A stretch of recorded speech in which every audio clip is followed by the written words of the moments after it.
Sa Olongapo naman, bigstado ang operasyon ng isang computer shop na nagbebenta umano ng mga link ng malalaswang website.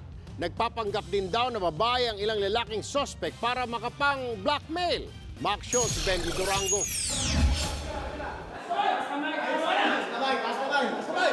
Alas 9 kagabi nang salakayin ng mga tauhan ng PNP Anti-Cybercrime Group ang computer shop na ito sa Barangay Tapinac, Olongapo City.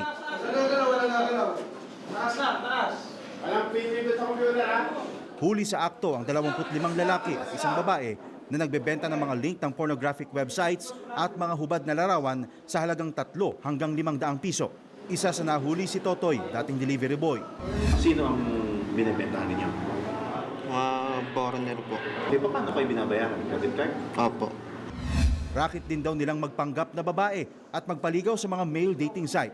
Kapag nakuha na nila ang loob ng kanilang kausap, sa kanila ito hihinga ng hubad na larawan o video para gamitin sa pambablackmail.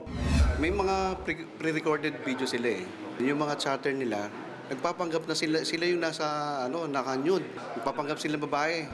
Isang JR Morete ang sinasabing may-ari ng shop, pero hindi na siya inabutan ng mga pulis. 3 months ago, matagal na namin binabantayan itong modus itong si JR Morete. Nakita sa shop ang ilang ebidensya, gaya ng remittances mula sa kanilang mga kliyenteng foreigner. Nakita rin ang isang resolusyon ng korte para kay Morete sa parehong kaso, pero nabasura.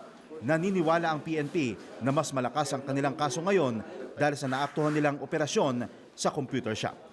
Umaaksyon, Benji Durango, News 5. Be sure to come back. Use 5 everywhere. Copyright 2016.